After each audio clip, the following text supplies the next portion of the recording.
It was extremely crowded, but considering it all, you had a lot of fun because you were able to set up your friendships with your coworkers. Yeah, in the pants. Set up your friendships in the pants.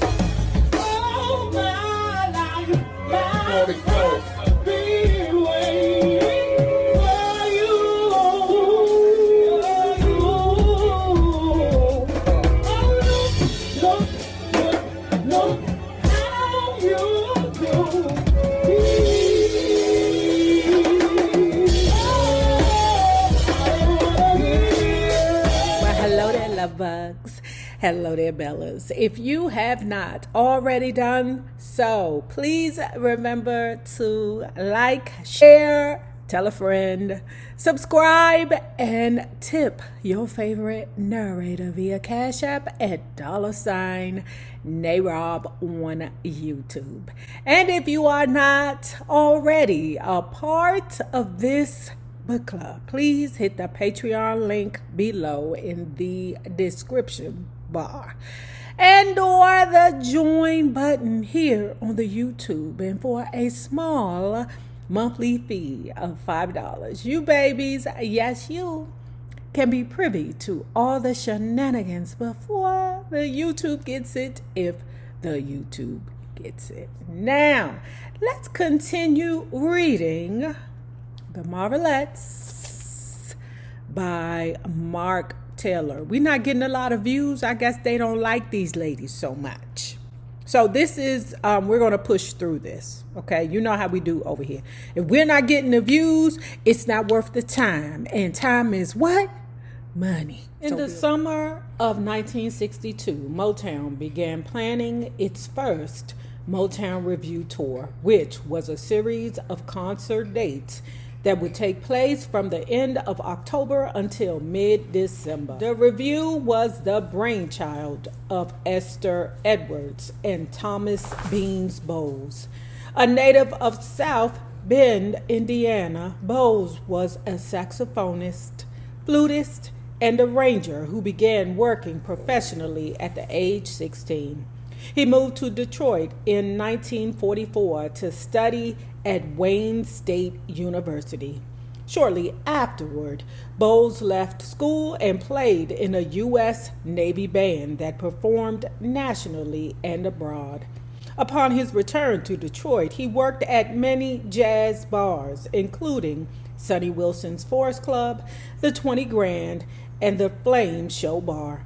It was at the Flame where Bowles met Berry Gordy, whose sister Gwen owned a photo concession there, and where another sister, Anna, also worked.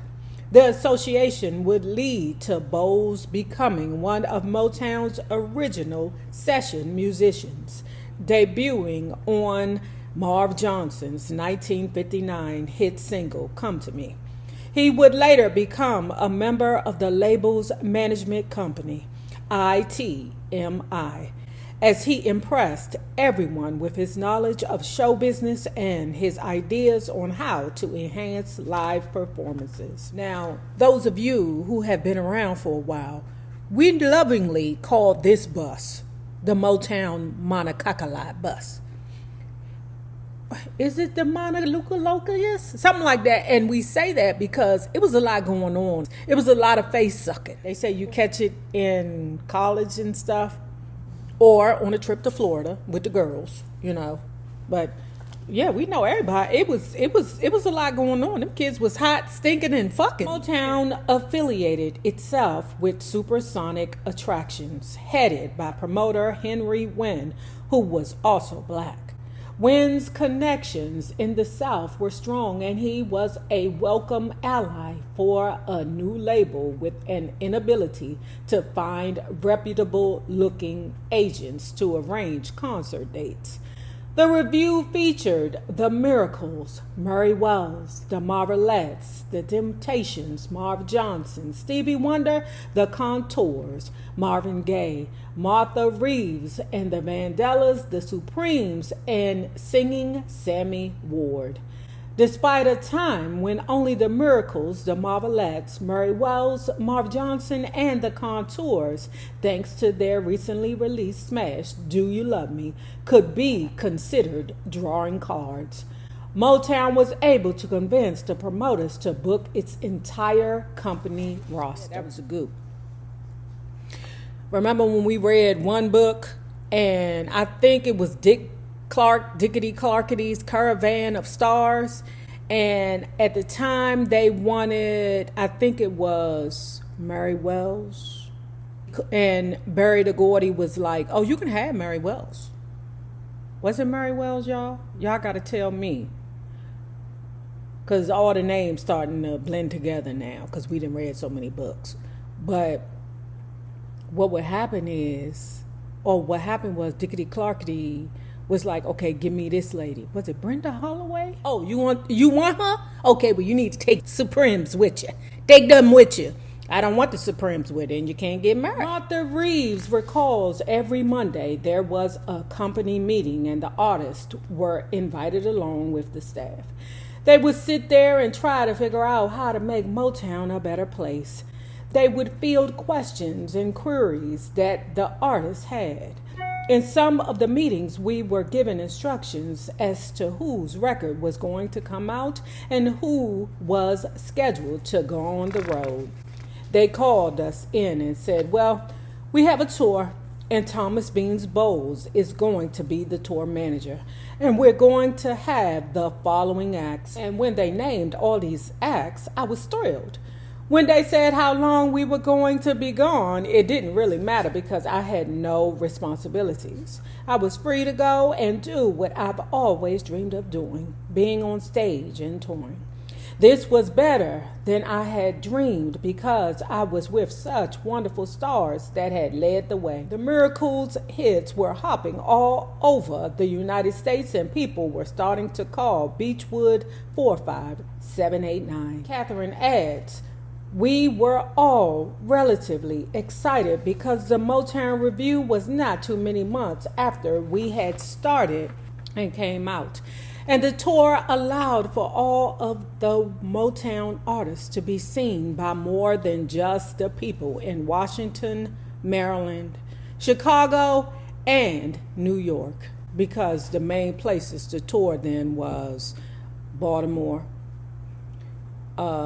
Washington, of course, at the Howard Theater, Chicago, and of course, New York at the Apollo. It gave many of the southern as well as the north and northern cities the opportunity to see the artists of Motown. The traveling wasn't the life of luxury that these young people have now. It was extremely uncomfortable.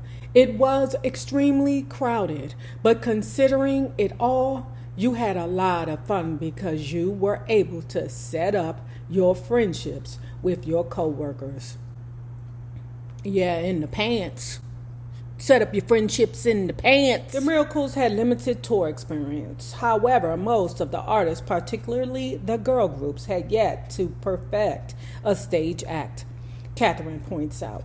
Contrary to what has been said of when they talk about artist development and Maxine Powell teaching charm, which of course she did do, and Charlie Atkins doing choreography and the vocal coachings and all of that, that did not occur until around 1964. We had already been out there. Remember when I said in the previous video how these girls were basically experiments? Just go out there, we'll see what happens. That's how that situation happened on American Bandstand, where the girl reversed something. I mean, she did it on accident. You know how many times I call people the wrong name? You know, I mean, it happens, but as you all pointed in the comments, it meant a lot too. Inkster. You know, that was their moment to shine, and they believed that the girl took it away from them. Child, she was a child. And nerd. Basically, them girls were the monkeys that work for NASA. You know, the ones they sent up there to the moon or the planets in the movie Planet of the Apes. We don't want to sacrifice the human beings, so let's go on and send the monkeys out there. This is nothing racial that I'm trying to say, because Motown is a black company. What I'm saying is, let's just throw them out there and see what happens, basically. Like what they did to them monkeys in the movie Planet of the Apes. During the era where we were at in the book, there was no mention of Maxine Powell. I couldn't remember her name. One of you guys put the name below. Thank you for saying the lady's name. But there was no Maxine Powell in place at the time. And so they're just now mentioning her. And the book is saying that didn't come into effect until 1964. Overall, the Marvelettes' performances generally went over very well. Very seldom were we criticized to the point of, you shouldn't do this, you shouldn't do that. There was additional grooming that was necessary as far as performing, because in actuality, you did good to figure out how to get on and off the damn stage. There really wasn't anyone to tell you. I believe it. So remember when we read earlier in a previous part of this video that they would sit around the table and they would discuss what's best for Motown? Why wasn't anyone saying, and although they're young, but you can be young and still be organized? Because I've been organized as long as I can remember. Anybody that caught the bus had to be organized. You had to line things up properly so you knew not to miss your bus. Okay, the bus stop outside of my house. The bus gets there at 7:49, and I'm talking like literally. Wake up at 6 o'clock, wash up, get dressed, then watch Inspector Gadget. As soon as Inspector Gadget goes off, you need to start heading towards that bus stop so that you won't miss that bus. And if you miss that bus, you can go, let's say, across the street and get the 752 bus, whatever it is. But catching the bus makes you highly organized. That's what happens when you're a city kid. So when they were sitting at that table brainstorming about how we can get things done, why wasn't seasoned people saying, hey, look, the last time I was on stage, I had a problem getting on stage. We was running into each other. She almost kicked me in my back. How should we do this? Like, why aren't people brainstorming about the best way to get things done? You know, it's like not just about the sales. I hate it when companies are just focused on the money, because the best way to get to the money is to make sure that everything that is in place before the money gets handed out is up to par. I really feel like Motown really dropped the ball. They were focusing too hard on the money and not the preparation. Preparation is key to everything. Everything. The strain wasn't only physical in regards to the Monococali bus tour, okay? The strain wasn't only physical, it was mental. Performance-wise, we had strain because of the dressing rooms. We weren't allowed to dress in the dressing rooms. We dressed in the kitchen. I remember dressing in the kitchen many a day. My group would form a circle around me. I could change. I would be in the middle and I'd slip on my dress. As each one changed, we would cover them with our bodies. After we dressed, someone would bring us through the kitchen and to the stage. That's crazy. When the Motown bus broke down in Macon, Georgia, a local service station refused to help with repairs. At a motel in South Carolina, the white guests vacated the swimming pool as soon as the Motown troupe arrived in their swimsuits. In Montgomery, Alabama, the driver found bullets embedded in the Motown Revue sign on the front of the bus. Annette Bird Helton of the Vandellas adds, "We got firsthand what it was like to be black in the South. And that was something that was totally new to us. We had heard about things in school and from the papers and things of that nature. But to actually go through some of those experiences was really quite shocking for us because we had never heard of two different water faucets and bathrooms that said colored. We had prejudices here in the North, but not like down there. It was a whole new awakening. I think most of us took the attitude that we'll just go out here and perform to the best of our ability and try our best not to let it affect us as much as it may have. You try to do a good show, but the bottom line is your heart's racing because you don't know what is going to occur because you're in a whole totally different area.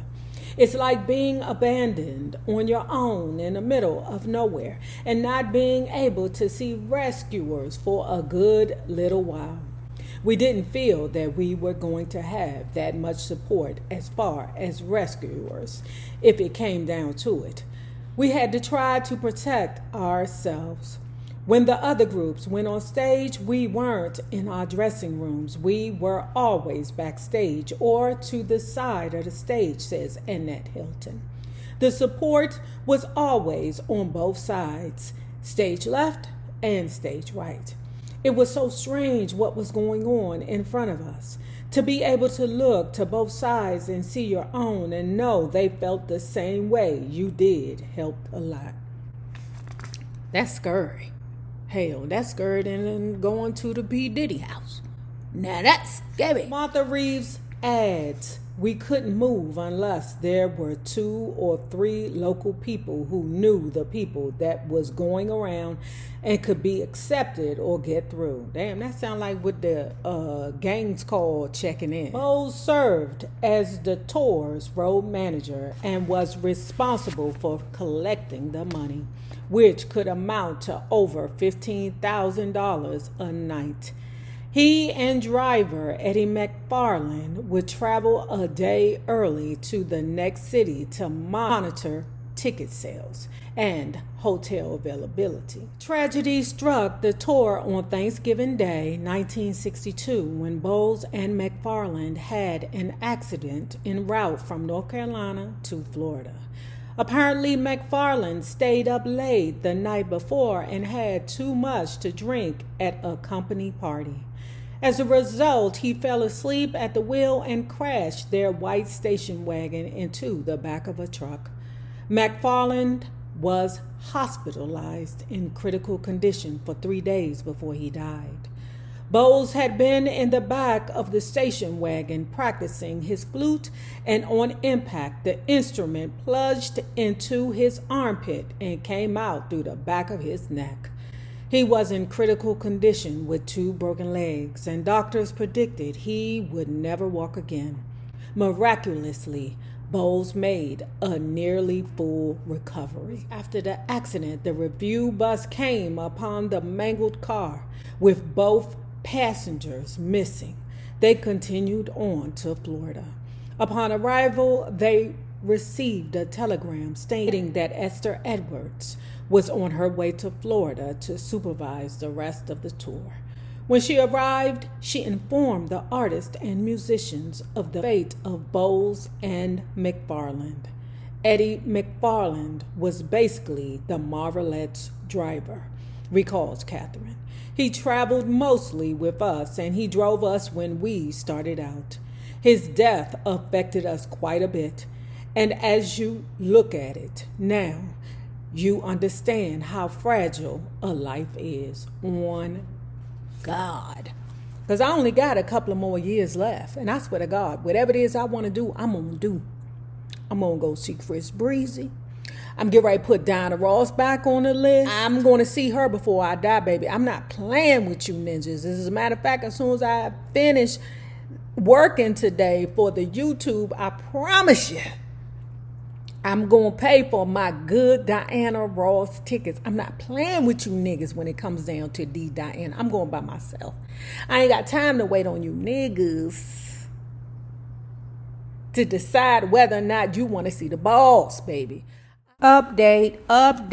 News update. I have just bought my tickets to see Diana Ross in Durham, North Carolina on, I think it's October 20th or October 21st. Bitch, it's done. I only got probably, I'm going to say 10 good summers. I ain't talking about, dawns, because I'm going to have some dawns or dusts. I'm going to have that. But I got 10 probably good summers. 64 years old. I'm going to slow down, but I'm going to use these 10 years, baby, and I'm going to wear them out. You hear me? I'm about to wear these last 10 years out of not my life, but of my summers. Okay, because I will have some dust and I will have some dawns. I'm talking about what I'm about to get out there and still be, After 12 one-nighters in 13 days, the tour finally ended with a 10-day engagement at the Apollo Theater in Harlem. A drab building of 5 floors of tiny, dreary dressing rooms. The Apollo, nevertheless, was one of the most famous presentations in the world and was usually the dream of most young black entertainers. However, Harlem's audiences were known to be brutally frank.